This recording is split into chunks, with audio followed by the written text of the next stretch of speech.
Autodesk. So basic to hard, all levels అన్ని ఉన్నాయి.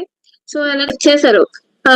They question మీ అంటే ఎక్స్పెక్ట్ చేయలేదు. రౌండ్ అయిపోయినా నేను హ్యాపీ పడుకున్నాను నిజంగా. లాస్ట్ రౌండ్ కొంచెం ఫాస్ట్ గా అయింది అన్ని చెప్తూ వచ్చిన సరే ఇంకా లోపల డాన్స్ చేసేది అనిపించింది. ఆ 40 అయిపోయిన వర్డ్ వచ్చేసరికి మా డాడీ కూడా అంటే డాడీ నేను ఐస్ ఇంకా అలా షాక్ అయిపోయినంటే విజువల్ చూసి ఉంటే ఇప్పటికే నవ్వుకుంటాను నేను అంతలాగా అడుగుతున్నాను. మీ హస్బెండ్ ఎంత హెల్ప్ చేశారు లైక్ నీ స్టడీ అట్లాగా? Welcome back to my channel Ramya Srinivas. నేను నా ఫ్రెండ్ సాకిత్ ఇద్దరం కలిసి పాడ్కాస్ట్ చేస్తున్నా. సో మన గెస్ట్ వచ్చి Sahana. She recently cracked Autodesk. So తను 4th year బిగినింగ్ లోనే ఆటోడెస్క్ ఎలా క్రాక్ చేసింది, తన ప్రిపరేషన్ స్ట్రాటజీస్ ఏంటి, తన జర్నీ వీడియోలో తెలుసుకుందాము. So let's start our video without any Sahana, so hope you are doing great. So could you please introduce to our audience? Yeah. Okay. I'm Sahana Terugunta from Peddappuram, studying CSE Data Science in Pragati Engineering College. And now recently I have joined as software engineering in Autodesk. So the top company. Autodesk, could you please elaborate your role in the company? Yeah. So you have recently released movie Kalki, right? So for these kind of movies, the backend software named Maya. These can be these are prepared by this one of the top company named Autodesk. Okay, interview experience ఏంటి? ఎన్ని rounds ఉన్నాయి మొత్తం? How is your coding round? So coming to coding round near గా 4 questions ఇచ్చారు. Like basic to hard, all levels అన్ని ఉన్నాయి. So ఎలాగంటే first question వచ్చేసరికి సింపుల్ ఇఫ్ ఎల్స్ కండిషన్స్ తో చేయొచ్చు. లైక్ ఒక గ్రాఫ్ ఇచ్చి సమ్ కండిషన్స్ ఇచ్చారు, వాళ్ళకి కావాల్సిన ఆప్టిమల్ సొల్యూషన్. దానికి simple if else balance BST అని చెప్పి ఏవిఎల్ కి సంబంధించింది. అండ్ నెక్స్ట్ థర్డ్ క్వశ్చన్ వచ్చేసి ఫ్లడ్ ఫిల్ అల్గోరిథం. ఇది చాలా మంది తెలియదు. ఫోర్త్ క్వశ్చన్ వచ్చేసరికి ఎక్స్ ప్యాటర్న్ అని చెప్పి ఒక మ్యాట్రిక్స్ లో ఐ మీన్ ఎక్స్ కింద వచ్చేవి ఎన్ని ఉంటాయా అని చెప్పి కొంచెం ఇన్డెప్త్ గా ఇచ్చారు. అది నేను ఓన్లీ లైక్ 5 to 6% సాల్వ్ చేయగలిగాను అంతే. అండ్ జరిగిన ఒక 5-6 days తర్వాత దానికి రిజల్ట్ ఇచ్చేస్తారు, కోడింగ్ రౌండ్ రిజల్ట్స్. అండ్ ఏం సెలెక్ట్ అయ్యాను అందులో. Because D roles అంటే ఎక్కువ DSA rounds ఉంటాయి కదా, DSA ప్లస్ డెవలప్మెంట్ అడుగుతారు. నీకు ఎక్స్పీరియన్స్ ఎలా ఉంది విత్ DSA అండ్ డెవలప్మెంట్? ఎలా మేనేజ్ చేసావు రెండు? ఇప్పుడు ఫస్ట్ వచ్చేసరికి నా డేటా సైన్స్ గ్రూప్ కాబట్టి of course data science, machine learning, AI ఎక్కువ ఫోకస్ అయ్యేది. అండ్ నేను అసలు ఎక్స్పెక్ట్ చేయలేదు సాఫ్ట్వేర్ అసలు రోల్స్ కూడా ఎక్స్పెక్ట్ చేయడం. డిఎస్ఏ ఆఫ్ కోర్స్ దేనికైనా ఏ కంపెనీకైనా డిఎస్ఏ తీసుకుంటారు కాబట్టి నేను బేసిక్ నుంచి I can say medium level లో ప్రిపేర్ అయ్యాను. లైక్ అన్ని data structures and main top algorithms prepare అయ్యాను. అండ్ ఎవ్రీ కాన్సెప్ట్ లో కొంచెం కొంచెం, సపోజ్ రికర్షన్ లో కొన్ని కాన్సెప్ట్స్, డైనమిక్ ప్రోగ్రామింగ్ కొన్ని కాన్సెప్ట్స్, అలాగనమాట. అలా ప్రిపేర్ అయ్యాను. సో వర్క్ అయింది బాగా. రౌండ్స్ అయినాయి ఇంటర్వ్యూలో? కోడింగ్ రౌండ్ తీసేస్తే టోటల్ గా 4 అయినాయి. హిస్టరీ గురించి చెప్తావా? అసలు ఫస్ట్ రౌండ్ ఎట్లా అయింది, సెకండ్ రౌండ్ ఏంటి? ఫస్ట్ రౌండ్ ఎలాగంటే వాళ్ళు ప్యూర్ గా టెక్నికల్ కి వెళ్ళిపోయారు. ఐ మీన్ మనం ఎంత ఫౌండేషన్స్, ఐ మీన్ ఫండమెంటల్స్ ఎంత స్ట్రాంగ్ గా ఉన్నామో చెక్ చేశారు ఫస్ట్ థింగ్. సపోజ్ ఎలాగంటే SQL, జావా నుంచి క్వరీ చెప్పమన్నారు, ఐ మీన్ ఏం యూస్ చేస్తారని. అండ్ ఇంకోటి ఎలాగంటే వేర్ క్లాస్ కి హ్యావింగ్ క్లాస్ కి డిఫరెన్స్ ఏంటి, ఇలాంటి క్వశ్చన్స్ అడిగారు. ఏంటంటే కాన్సెప్ట్ ఎక్స్ప్లెయిన్ చేయమన్నారు, బట్ వీళ్ళకి ప్రాక్టికల్ గా చెప్పారు. వీళ్ళు ఎలా అంటే ఫటాఫట్ ఒక క్వశ్చన్ అయిన తర్వాత ఒక క్వశ్చన్ ఫాస్ట్ గా వెళ్ళిపోయారు అనమాట. జావా వచ్చేసి JDK, JRF first main concept అదే. అండ్ నెక్స్ట్ వచ్చేసి keywords, static, final, finalize, I mean finally with difference ఏంటి. నెక్స్ట్ ఊప్స్ కాన్సెప్ట్స్ అంటే ఏంటి అని అడిగారు, దాని గురించి ఎలాబరేట్ చేయమన్నారు. ఫిజికల్ ఐ మీన్ ఎగ్జాంపుల్స్ తో. TCP IP ప్రోటోకాల్ గురించి జస్ట్ చెప్పమన్నారు. అండ్ అందులో కోడింగ్ క్వశ్చన్ అడిగారు. They said to don't write the code, only approach చెప్పమన్నారు. Like difference of min max element, optimal solution. వాళ్ళు జనరల్ గా చెప్పే సొల్యూషన్ కూడా కాదు, వాళ్ళు ఆప్టిమల్ సొల్యూషన్ ఎక్స్పెక్ట్ చేశారు. సెకండ్ రౌండ్ లో ఇంట్రో చెప్పేసిన తర్వాత జస్ట్ ప్రాజెక్ట్స్ అవి మెన్షన్ చేశాను, education, skills, just general mention చేశాను. అండ్ నెక్స్ట్ మళ్ళీ జావా స్టార్ట్ చేసేసారు. వాళ్ళ ఎలాగంటే వాళ్ళకి ఎక్స్పీరియన్స్, వాళ్ళ ఇంట్రడక్షన్ వాళ్ళు ఇచ్చుకుని జావా స్టార్ట్ చేశారు. లైక్ చెప్పాను కదా, సేమ్ మళ్ళీ ఊప్స్ కాన్సెప్ట్ లో పాలిమార్ఫిజం క్వశ్చన్ వచ్చింది. రన్ టైమ్, కంపైల్ టైమ్ వచ్చేసరికి. ఓవర్ రైడింగ్, ఓవర్లోడింగ్ ఒక డిఫరెన్సెస్ అడిగారు. Okay. చెప్పాను. నెక్స్ట్ వచ్చేసరికి కోడింగ్ క్వశ్చన్ అడిగారు. సేమ్ వీళ్ళు కూడా no need of direct approach can mention అన్నారు. అండ్ కోడింగ్ క్వశ్చన్ వచ్చేసరికి లైక్ డూప్లికేట్ ఎలిమెంట్ ఫైండర్ అని చెప్పి అడిగారు. లైక్ కొన్ని కండిషన్స్ ఇచ్చారు, but I use left and right pointer approach అనమాట. ఓకే. అప్రోచ్ చెప్పగలిగాను. నెక్స్ట్ వచ్చేసరికి పజిల్ అడిగారు. సో పజిల్స్ నేను ఎక్స్పెక్ట్ చేయలేదు. ఐ మీన్ యాటిట్యూడ్, రీజనింగ్, ఈ థింకింగ్ కూడా అడుగుతారని నాకు తెలీదు. సో ఫస్ట్ అడిగిన పజిల్ ఏంటంటే you had unlimited water in a bucket and నీ Okay. దగ్గర 5 liters అండ్ 9 liters జగ్ ఉంది. So I need only 1 liter లేవు. ఐ మీన్ ఎక్కువ ఎక్స్పెక్టేషన్స్ పెట్టుకోలేదు. So what in my mind I have kept out చెప్పేసాను. So నా 5, 9 అంటే just subtraction ఉంటది, సబ్రాక్షన్ యూస్ఫుల్ అవ్వచ్చు అని చెప్పాను నేను. టైం అడిగాను, ఎంత టైం తీసుకోవచ్చు నేను, ఓకే నాకు ఈ రిసోర్సెస్ వచ్చాయా అని చెప్పి స్టార్ట్ టు థింక్ నాకు వచ్చేసింది అనమాట ఆన్సర్. ఫస్ట్ 5 liters వాటర్ తీసుకుని 9 liters లో వేయండి. నెక్స్ట్ మళ్ళీ 5 liters తీసుకుని 9 liters లో వేస్తే ఎంత అవుద్ది? 5 + 4 9, 1 liter 5 liters జగ్ లో మిగిలిపోతుంది. వచ్చేసరికి వీళ్ళు ఎలాగంటే ఐ మీన్ వెరీ పర్టికులర్ అన్నమాట. ఈవెన్ గిట్ హబ్ ప్రాజెక్ట్స్ కూడా వాళ్ళు ప్రతిదీ చెక్ చేసి అడిగారు. సో గిట్ హబ్ ప్రాజెక్ట్స్ లో వచ్చేసరికి నేను కొన్ని సింపుల్ ప్రాజెక్ట్స్ పెట్టాను, కొన్ని starting I mean in my second year, like ball catcher Okay. Game అని చెప్పి.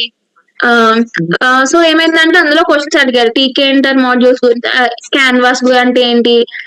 సో ఎక్స్ప్లెయిన్ చేశాను, బికాస్ ప్రాజెక్ట్స్ ఆల్సో చేశాను కాబట్టి పెట్టాను. అండ్ తర్వాత క్వశ్చన్ వేశారు. I mean I was not expected. ఎలాగంటే సో ఇవన్నీ చేశారు కదా ప్రాజెక్ట్స్, ఓన్ గా చేశారు, ఓన్ గా కోడ్ చేశారని అడిగారు. ఫ్రాంక్ గా చెప్పు అని చెప్పి I took as my guidance అని చెప్పాను అనమాట. Okay. బికాస్ నాకు అన్ని రిసోర్సెస్ లేవు. From AI I learn. And modification కూడా ఒక పెద్ద టాస్క్ మనకి. నిజంగా చెప్పాలంటే మోడిఫికేషన్ చేయాలి అంటే మనం అలాగే తెలుసుకుంటాం కాన్సెప్ట్ కూడా. So I mention modification is also big task sir అని చెప్పి.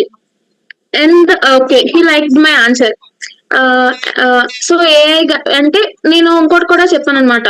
సో అప్పటి వరకు గైడెన్స్ లేదు, ఏఐ గైడెన్స్ తీసుకున్నాము. ఒకవేళ నాకు ఆపర్చునిటీ వస్తే మీ అందరి దగ్గర నేర్చుకుని నేను చేయగలను అని చెప్పి Okay. కాన్ఫిడెంట్ గా చెప్పాను. అండ్ గిట్ హబ్ లో టైమ్ లైన్స్ కూడా వాళ్ళు చెక్ చేశారు.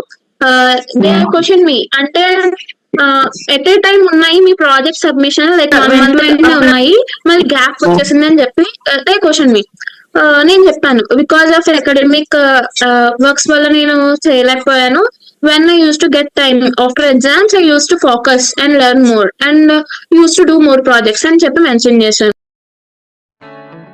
30 minutes తర్వాత నోటిఫికేషన్ వచ్చింది. 2 minutes లో ఇంటర్వ్యూ అని చెప్పి నెక్స్ట్ రౌండ్ కి. ఐ వాస్ షాక్ నిజంగా. Happy, yeah. అంటే షాక్ అనేది ఇంకా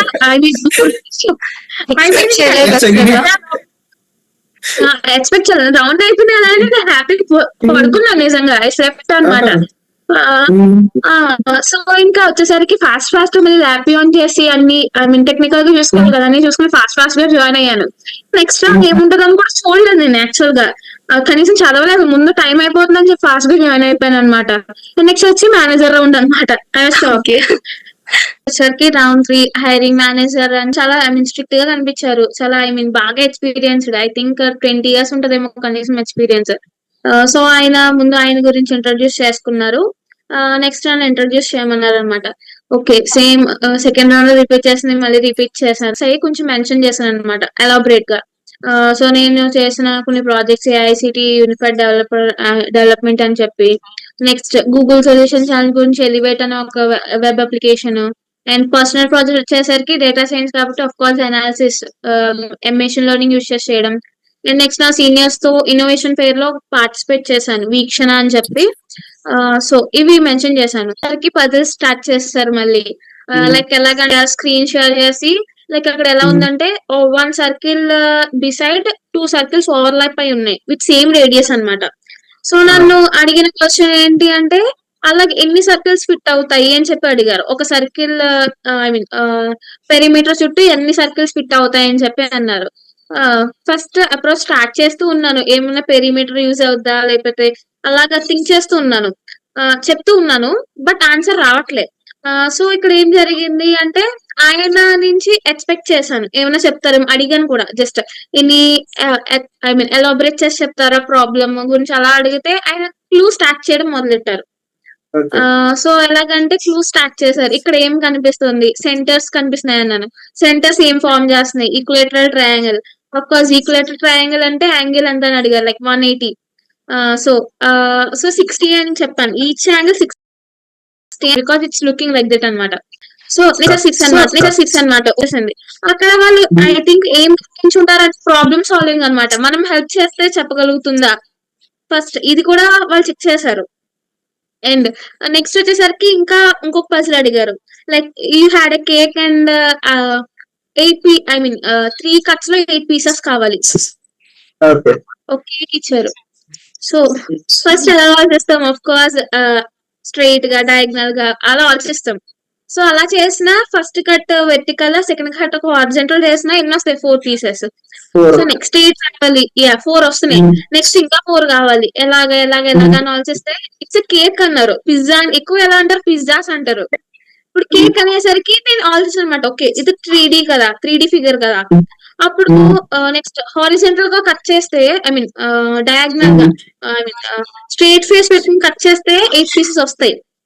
నేను ఏం చేశానంటే చెప్పాను బట్ అది నేను 8 అని చెప్పలే కౌంట్ చేయలే. ఇలాగైతే వస్తుందా నేను ఇమాజినేషన్ లో 8 అని కౌంట్ చేసుకోలేదు. అది 8 వస్తుంది ఆన్సర్ చెప్పేసాను ఆల్రెడీ. బట్ నేను క్లియర్ గా మెన్షన్ చేయలేదు. ఓకే ఇలాగ చేస్తే 8 వచ్చేసింది అని చెప్పి. సో నేను నెక్స్ట్ క్వశ్చన్ గెలిపారు అనమాట. ఓకే అని చెప్పి నెక్స్ట్ క్వశ్చన్ గెలిపారు. నెక్స్ట్ క్వశ్చన్ ఏంటంటే నువ్వు ఒక వెల్లో ఐ మీన్ ఉన్నావు లైక్ రోజుకి ఒక 4 meters పైకి వెళ్ళగలవు అండ్ 1 day స్లిప్ అయిపోయావు 3 meters డౌన్. టోటల్ ఎన్ని డేస్ లో ఐ మీన్ పైకి క్లైమ్ చేయగలవు. టోటల్ వచ్చి 30 meters అన్నారు. చెప్పడం స్టార్ట్ చేశాను. ఐ మీన్ కౌంట్ చేశాను అవన్నీ మల్టిప్లికేషన్ అవన్నీ చేసి టోటల్ 9 అని చెప్పాను. Yes okay was good. ఇలాగ కొన్ని పజిల్స్ అడిగారు. టైం అంటే ఈ రౌండ్ లోనే జరిగింది. Unexpected question. ఐ మీన్ ఆ సార్ చెప్పారనమాట నాకు C++ రిక్వైర్మెంట్ ఉందని చెప్పి because they are the managers. ఎందుకంటే వాళ్ళ టీమ్ లోనే వర్క్ చేయాలి. సో నాకు C++ రిక్వైర్మెంట్ ఉంది. సో C++ లో how much you will rate yourself అని అడిగారు 1 to 10 లో. Okay shock. C++ అసలు నాకు ఐడియా టచ్ కూడా లేదు. Just program language main just basic తెలుసు. ఇంకా అసలు టచ్ చేయలేదు. ఎప్పుడు ప్రోగ్రామింగ్ కూడా చేయలేదు. సో నాకు అర్థం అంటే ఒక బ్లాంక్ స్టేట్ కి వెళ్ళిపోయాను ఒకసారి. బట్ ఫాస్ట్ గా ఆన్సర్ చేయాలి. Direct no we should not say at all. అది మార్చి గానీ వేరేగా చెప్పాలి. So 1 point I got it object oriented programming. అటు Java object oriented C++ object oriented. నేను అక్కడ నా స్ట్రెంత్ మెన్షన్ చేశాను లైక్ ఆబ్జెక్ట్ ఓరియంటెడ్ ప్రోగ్రామింగ్ లో 98% confidence. So both are object oriented programming languages. So if syntactical errors only those are the difference, right? So అది నేను 1 week లో నేర్చేసుకుంటాను dependency వస్తే. జావాలో అయితే I could rate my self as 8 అని చెప్పాను. Okay satisfy అయ్యారు because I mention A reason. Frame works నేర్చుకోవడం బెటరా కాదా అంటే జాబ్ వచ్చినప్పుడు నేర్చుకోవడం బెటరా? చెప్పాలంటే యా నా ఒపీనియన్ వద్దు ఏంటంటే నీ గురించి అర్థమైనప్పుడు నేను రీసెర్చ్ చేశాను. ఫస్ట్ ఆఫ్ ఆల్ థింగ్ వాళ్ళు యూజ్ చేస్తున్నారని చెప్పి టెక్నాలజీస్ లైక్ కఫ్కా స్ప్రింగ్ ఇవన్నీ చూసేసరికి ఓకే ఇవి కూడా ఇంపార్టెంట్. Letters learn basic. కనీసం బేసిక్స్ కూడా తెలియకపోతే వాళ్ళు ఐ మీన్ తీసుకోరు. ఫ్రేమ్ వర్క్స్ నేర్చుకోవడం బెటరా కాదా అంటే జాబ్ వచ్చినప్పుడు నేర్చుకోవడం బెటరా? చెప్పాలంటే యా నా ఒపీనియన్ వద్దు ఏంటంటే ఇప్పుడు నాకు ఈ కంపెనీ గురించి అర్థమైనప్పుడు నేను రీసెర్చ్ చేశాను. ఫస్ట్ ఆఫ్ ఆల్ థింగ్ వాళ్ళు యూజ్ చేస్తున్నారని చెప్పి టెక్నాలజీస్ లైక్ కఫ్కా స్ప్రింగ్ ఇవన్నీ చూసేసరికి ఓకే ఇవి కూడా ఇంపార్టెంట్. Letters learn basic. కనీసం బేసిక్స్ కూడా తెలియకపోతే వాళ్ళు ఐ మీన్ తీసుకోరు. వెంటనే పెట్టేశారు లింక్. సో జాయిన్ అయిపోయాను. ఎక్కువ ప్రాజెక్ట్స్ మీదే ఫోకస్ చేశారు. సో లాస్ట్ రౌండ్ నేను చెప్పగలను it's purely based on projects అనమాట. హ్యాకథాన్ ప్రాజెక్ట్స్ ఇవన్నీ చెప్పాను. ఎలివేట్ వీక్షణ ఇవన్నీ. సో వాళ్ళు AWS బ్యాక్ ఎండ్ ఉంది అన్నారు. సో AWS మీద ఆ ప్రాజెక్ట్ మీద ఫోకస్ చేశారు. AICT ఇది ఆయన చూడడానికి అంత ప్రొఫెషనల్ గా అనిపించినా బాగా జోవియల్ అనిపించారు. అండ్ నన్ను క్వశ్చన్ అడిగారు like have you ever been to Pune అని చెప్పి. I said no I no, I not went to Pune at all. Just పేరు విన్నా తప్ప నేను ఎప్పుడు వెళ్ళలేదు, ఎక్కువ రీసెర్చ్ కూడా చేయలేదు పూణే గురించి. నేను అప్పుడే అనుకున్నాను అనమాట, ఎందుకు ఇలా క్వశ్చన్ అడిగి పర్టికులర్ గా అడిగారు. అప్పుడు అనిపించలే. బట్ ఏమైందంటే సెలెక్ట్ అయిన తర్వాత లొకేషన్ ఇస్తారు కదా, పూణే ఇచ్చారనమాట. అప్పుడు అనుకోవాల్సిందే, అరే పూణే గురించి అడిగారు, పూణే ఇచ్చేస్తారని ఎక్స్పెక్ట్ చేయలేరు అని చెప్పి నాకు ఆ విజువల్ అంతా గుర్తు వచ్చింది. ఇంటర్వ్యూ చాలా మంది ఉంటారు కదా, so what make you so special? ఎలాగా స్టాండర్డ్ అయ్యేవారు ఇంటర్వ్యూలో? సో స్పెషల్ చెప్పాలంటే first of all no tensions. ఎందుకంటే దీని మీద I not kept any hopes or anything. నేను అసలు ఆలోచించలే, హోప్స్ పెట్టుకోలేదు నేను దీని మీద కూడా. జస్ట్ ఇచ్చేసాను, నా వంతున ఇచ్చేసాను. సో అదొకటి, హోప్స్ పెట్టుకోకపోవడం, ఐ మీన్ టెన్షన్ పడకపోవడం ఒకటి. Second thing confidence. వాళ్ళు ఇప్పుడు మాట్లాడిన వాళ్ళు మళ్ళీ మనం ఎప్పుడు కలవం కదా, సో ఏమైపోతది ఇచ్చేస్తే అన్న ఫీలింగ్ కొంచెం ఇచ్చింది. యా, మళ్ళీ ఇప్పుడు మనం ఇంటర్వ్యూస్ తో మాట్లాడిన వాళ్ళు మళ్ళీ కలవం, డైరెక్ట్ ఎప్పుడు కలవం కదా అని చెప్పి. ఇప్పుడు అడగాలి నేను question. What was your reaction when you found out నీ ప్యాకేజ్ 40 LPA అని చెప్పి? యా, 40 LPA అసలు నెంబర్ కూడా ఎక్స్పెక్ట్ చేయలేదు. అసలు స్పీచ్లెస్ అనమాట. అసలు ఎంత అలా జోవియల్ గా జరిగిందంటే, జనరల్ గా ఇంటర్వ్యూ Okay. ఎలా అయిందని చెప్పేసరికి జనరల్ ఫీడ్బ్యాక్ చెప్పాను. చెప్పిన తర్వాత 15 minutes తర్వాత, I mean I think night 7 అవుతుంటుంది, 6:30 to 7. ఆ టైం సరే సార్ కూడా నాన్న ఇంటర్వ్యూ ఎలా అడిగిందని చెప్తే జనరల్ గా చెప్పాను. లాస్ట్ రౌండ్ కొంచెం ఫాస్ట్ గా అయింది అన్ని చెప్తూ వచ్చాను. వచ్చింది సరే ఇలా అన్నమాట. అవునా అమ్మా, ఓకే, నువ్వు సెలెక్ట్ అయ్యావమ్మా అని చెప్పారు. నేను ఇంకా షాక్, అసలు ఎక్స్పెక్ట్ చేయలేదన్నమాట. ఇంకా నాకు రియాక్షన్ లో ఆగిపోయాను. ఫోన్ ఇట్లా అలాగే ఉంది, ఇంకా క్లోజ్ అన్నమాట. నేను ఐస్ ఇంకా అలా షాక్ అయిపోయానంటే, విజువల్ చూసుంటే ఇప్పటికీ నవ్వుకుంటాను నేను. అంతలాగా అనమాట. ఓకే, సెలెక్ట్ అయిన విషయం పక్కన పెట్టండి, సెలెక్ట్ అయినంటేనే షాక్ అయితే. అండ్ 40 LPA అని మెన్షన్ చేశారు అనమాట, పోస్ట్ ప్లేస్మెంట్ ఆఫర్ 40 LPA కానీ ఆయన క్లౌడ్ నైన్ అనమాట. ఏం చాలా తెలియదు, డాన్స్ ఇంకా లోపల డాన్స్ చేశారు అనిపించింది. ఆ 40 LPA వర్డ్ వచ్చేసరికి మా డాడీ కూడా విన్నారు, అంటే డాడీ కూడా పక్కనే ఉన్నారనమాట. ఇంకా క్రైయింగ్, మా డాడీ అయితే క్రైయింగ్, ఇంకా అంత జాయ్ లో టీయర్స్, హ్యాపీ టీయర్స్ అన్ని వచ్చేసి మా డాడీకి. అక్కడ మా డాడీ ఏడ్చేస్తున్నారు, ఇక్కడేమో నాకు వర్డ్స్ రావట్లేదు. అండ్ ఇంకోటి ఏంటంటే అందరూ I mean principal, vice principal sir, వీళ్ళందరూ ఒక చోటే ఉన్నారు. ఒక కాల్ లోనే చెప్తున్నారు అనమాట. అందరూ కంగ్రాట్స్ చెప్తుంటే, ఓ మై గాడ్, ఇంకా మాటలు రావట్లేదు చెప్పేశాను నేను వాళ్ళకి. ఇంకా అలా అయింది, కంగ్రాట్స్ చెప్పారు. ఇంకా ఇలాగే క్వశ్చన్ లైక్ ఈ క్వశ్చన్ అడుగుతున్నాను, మీ హస్బెండ్ ఎంత హెల్ప్ చేశారు లైక్ నీ స్టడీ అట్లాగా ఆ టైంలో? వేరే వాళ్ళని కాంటాక్ట్ అవ్వ చెప్తాను, ఇలాగా తన ఎక్స్పీరియన్స్ షేర్ చేయడము. ఆ ఇంకా ఎప్పుడైనా ఎమోషనల్ అయిపోతే చాలు నన్ను ఊరుకోబెట్టడము, ఇంకా అలాగనమాట. బాగా సపోర్ట్ ఉంది. అండ్ మా డాడీ తరఫున అయితే ఇంకెప్పుడు సపోర్ట్ ఇవే, నాకు నీ వల్ల అవుతుంది, కాన్ఫిడెంట్ గా ఉంది, అవుతుంది అని చెప్పి ఎప్పుడు సపోర్ట్ చేశారు. Yeah. Would you rate and class of 4 interview questions easy, hard, or medium? Starting question వచ్చేసి అఫ్ కోర్స్ డెఫినెట్ గా easy, and second question medium, third question medium above and not hard, and fourth question definite గా నాకు కూడా రాలేదు కాబట్టి ఇంకా నా ఉద్దేశం అది బాగా హార్డ్ అని చెప్పాలి. ఓకే, ఏమైనా లీడ్ క్వశ్చన్స్ అట్లాంటివి ఏమైనా వచ్చా లైక్ హ్యాకర్ ర్యాంక్ కానీ, గీక్స్ ఫర్ గీక్స్ కానీ, ఆ ప్లాట్ఫామ్ నుంచి ఏమైనా క్వశ్చన్స్ వచ్చాయా? అంటే లీడ్ కోడ్ నుంచి కొంచెం సిమిలర్ వచ్చినాయి, కొన్ని కాన్సెప్ట్స్ మనం అప్లై చేయొచ్చు. ఐ మీన్ లీడ్ కోడ్ లో టాప్ కంపెనీస్ వి క్వశ్చన్స్ ఐ మీన్ సాల్వ్ చేసి ఉంటే కొంచెం యూజ్ అయ్యేది. లైక్ ఇప్పుడు నేను ఎక్స్పర్ట్ అని అన్నాను కదా, అది కాన్సెప్ట్ వచ్చేసింది, బట్ టైమింగ్ వల్ల నేను చేయలేకపోయాను అది. సో లీడ్ కోడ్ లో 150 ప్రాబ్లమ్స్ ఉంటాయి కదా టాప్ టెక్ కంపెనీస్, అవి సాల్వ్ చేసాం మొత్తం అన్ని ఇంటర్వ్యూ కోసం? సాల్వ్ చేసాను, లేదు అన్ని క్వశ్చన్స్ సాల్వ్ చేయలేదు, బట్ నియర్లీ 40 to 50 చేసుకుంటాను. లైక్ ఎక్కువ ఏంటంటే నేను కాన్సెప్ట్ తీసుకునేదాన్ని, ఒకవేళ సొల్యూషన్ రాకపోతే డైరెక్ట్ సొల్యూషన్ చూసి కాన్సెప్ట్ నేర్చుకునేదాన్ని, అది ప్లస్ అయింది ఈ కోడింగ్ రౌండ్ లో. పని ఆఫ్ క్యాంపసా లేదా ఆన్ క్యాంపసా?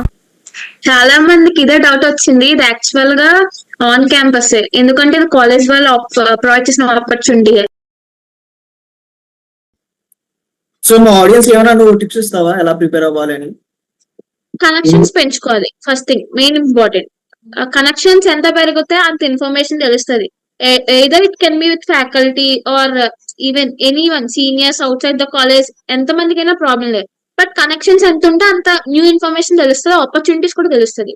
అండ్ సెకండ్ థింగ్ వచ్చేసరికి రెస్యూమే ఎంత ప్రొఫెషనల్ గా ఉంటే అంత మంచిది. పెట్టినవన్నీ ఇంటర్వ్యూ కానీ ఏమైనా దగ్గర ఉన్నప్పుడు రివైజ్ చేసుకోవాలి. ఎప్పుడు ఎలా అడుగుతారో తెలియదు. ఒకవేళ అబద్ధాలు పెట్టినాసుకోవాలి. బికాస్ రెజ్యూమేస్ అంటే చాలా మంది తెలిసిందే, అందరూ అబద్ధాలు పెట్టేస్తారు, వచ్చు అది వచ్చు ఇది వచ్చు అని చెప్పి. బట్ కనీసం అడిగే ఛాన్స్ ఉంటది కాబట్టి అంత రిస్క్ జోన్ కి వెళ్ళకుండా బేసిక్స్ తెలుసుకుని పెడితే better. And next coding round వచ్చేసరికి నేను చెప్పేది ఏంటంటే చాలా మంది పైథాన్ అండ్ జావా ప్రిఫర్ చేస్తారు. బట్ కోడింగ్ కి పైథాన్ ప్రిఫర్ చేయండి, ఇంటర్వ్యూ కి జావా ప్రిఫర్ చేయండి. బికాస్ వన్ అన్నమాట ఏంటంటే ఇంటర్వ్యూలో పైథాన్ వచ్చు అని చెప్పి అన్నారు ఇంకెక్కువ ప్రిఫర్ చేస్తానని. పైథాన్ లో అడిగే అంత పెద్ద కాన్సెప్ట్స్ ఉండవు, బికాస్ అందరికి ఈజీ లాంగ్వేజ్ అది. ఒకవేళ పర్టికులర్ గా డేటా సైన్స్ ఆ లెవెల్ కి వెళ్ళిపోతే అడగడానికి ఉంటుంది తప్ప జనరల్ సాఫ్ట్వేర్ దానికి అడగడానికి ఉండదు. అండ్ జావాకి వచ్చేసరికి ఏంటంటే కాన్సెప్ట్స్ ఎక్కువ, లైక్ ఊప్స్ అనో నెట్వర్కింగ్ అనో చాలా పెద్ద కాన్సెప్ట్స్ ఉంటాయి, థ్రెడ్డింగ్ అనే ఇంకా చాలా ఉంటాయి. సో జావాలో క్వశ్చన్స్ అడగడానికి ఎక్కువ ఉంటది. సపోజ్ పైథాన్ అన్నారు అనుకో, పైథాన్ లో ఎక్కువ అడగడానికి ఉండదు కాబట్టి డిఎస్ఏ కి మూవ్ అయిపోతారు ఫస్ట్ థింగ్. చాలా మంది డిఎస్ఏ హార్డ్ కాబట్టి ఛాన్సెస్ తక్కువ ఉంటాయి సెలెక్ట్ అవ్వడానికి. సో జావా ప్రిఫర్ చేస్తే డిఎస్ఏ కొంచెం లిమిటెడ్ గా అడుగుతారు, దీని మీద ఎక్కువ ఫోకస్ చేస్తారు. ఇది ఒక సెకండ్ థర్డ్ టిప్ నా తరపు నుంచి. అండ్ నెక్స్ట్ వచ్చేసరికి బేసిక్ లైక్ డిబిఎంఎస్, ఎస్క్యూఎల్ అది ఏమైనా అవ్వండి, MySQL, Oracle, PLSQL ఏదైనా అవ్వండి, రివైజ్ చేయండి, కోడ్ లో చేయండి. మాక్సిమం నేను లీడ్ కోడ్ ప్రిఫర్ చేస్తాను, బికాస్ టాప్ కంపెనీస్ ఎక్కువ వచ్చేవి అందులోంచే. డైరెక్ట్ క్వశ్చన్స్ ఇచ్చే ఛాన్సెస్ కూడా చాలా ఎక్కువ. So I prefer lead code. Contest ఏమైనా ఉంటే కోడ్ చెఫ్ అవని, హ్యాకర్ ర్యాంక్ అవని ఏదైనా యూజ్ చేసుకోవచ్చు. అండ్ యూట్యూబ్ లో వన్ షాట్ వీడియోస్, ఇప్పుడు ఎగ్జామ్స్ ముందు అందరూ వన్ షాట్ వీడియోస్ చూస్తారు యాక్చువల్ గా. అలాగే ఇంటర్వ్యూ కూడా వన్ షాట్ వీడియోస్ చూడండి, అది బెస్ట్ థింగ్ అనమాట. సో ఇది వన్ డే అచీవ్మెంట్ అయితే డెఫినెట్లీ కాదు, బికాస్ మీ 4 years జర్నీ. ఇప్పుడు ఫస్ట్ ఇయర్ లో ఉంటే సో గుడ్, మీకు ఇంకా చాలా టైం ఉంది. సెకండ్ ఇయర్ అంటే second or third year don't worry, దగ్గరకు వస్తే మీకు టైం ఉంది. సో హోప్స్ లూజ్ చేసుకోవద్దు. కొత్తగా నేర్చుకునేది అయితే డెఫినెట్లీ ఉండదు. సో నేను చెప్పేది ఏంటంటే కోడింగ్ రౌండ్ లో పైథాన్ ఏదైనా మీ కంఫర్టబుల్ యూస్ చేయొచ్చు. బట్ మెయిన్ అప్రోచెస్ ఉంటాయి కదా, ఇప్పుడు సపోజ్ ఇందాక చెప్పుకున్నాను లెఫ్ట్ పాయింటర్ అని చెప్పి, అలాగా మేజర్ అప్రోచెస్ తెలుసుకోవడం బెస్ట్ కోడింగ్ రౌండ్ కి వెళ్లే ముందు. ఇంకా కొత్తగా ప్రిపేర్ అవ్వకుండా రివిజన్ అనేది పెట్టుకోవాలి మైండ్ లో. అండ్ నెక్స్ట్ వచ్చేసరికి మాక్ ఇంటర్వ్యూస్ ఇవ్వడము, ఏఐ యూస్ చేసుకుంటే బోల్డ్ వస్తాయి అసలు యాక్చువల్ గా.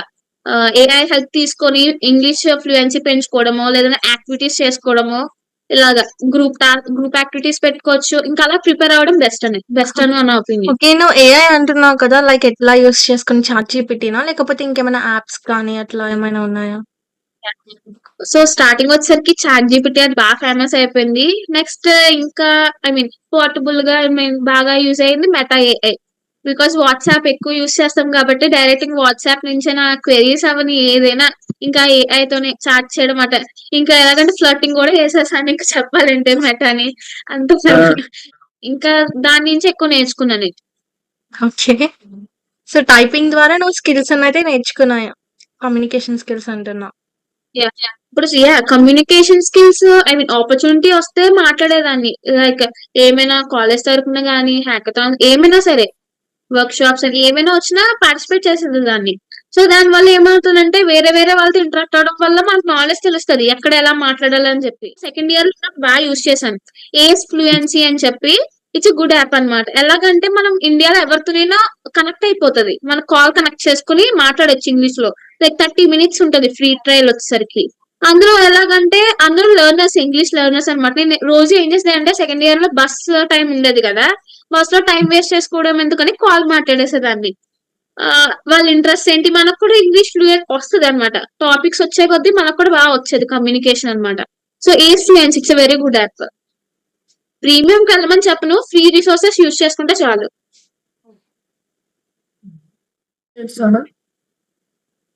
ప్రస్తుతానికి అయితే ఆటోడెస్క్ లో మంచి పొజిషన్ కి వెళ్ళాలి అనే ఉంది. ఇంకా ఆల్రెడీ ఇది గోల్ వచ్చేసింది. What's in your mind, keep it out. అది ఒక పెద్ద అడ్వాంటేజ్. అండ్ సో జూనియర్స్ గానీ, ఇప్పుడు నా సీనియర్స్ గానీ, ఇంకా నా ప్యారలర్స్ గానీ చెప్పేది ఒకటే. కంపెనీ ఏదొస్తుందో దాని గురించి రీసెర్చ్ చేయండి. మీ స్కిల్స్ మీరు చూపించేయండి. రిజల్ట్ గురించి అస్సలు ఆలోచించద్దు. డోంట్ థింక్ అబౌట్ రిజల్ట్ అసలు. దాని గురించి టెన్షన్ తప్ప ఏముండదు. అండ్ ఫ్రీగా మూవ్ అవ్వండి. బికాస్ వాళ్ళని మళ్ళీ కలవమని, ఇంటర్వ్యూ అయిన మళ్ళీ కలుస్తామని చెప్పి ఏముండదు. మీ బెస్ట్ మీరు ఇచ్చేయండి. That's it. ఇంకా ఆల్ ది బెస్ట్ అంతే. అందరికి మంచి జాబ్స్ రావాలి. యా ఓకే, సో నీ ఇంటర్న్షిప్ కూడా మా all the best. All the best Thank you, Sahana. Thank you. Thank you for watching my video. Please do subscribe to my channel.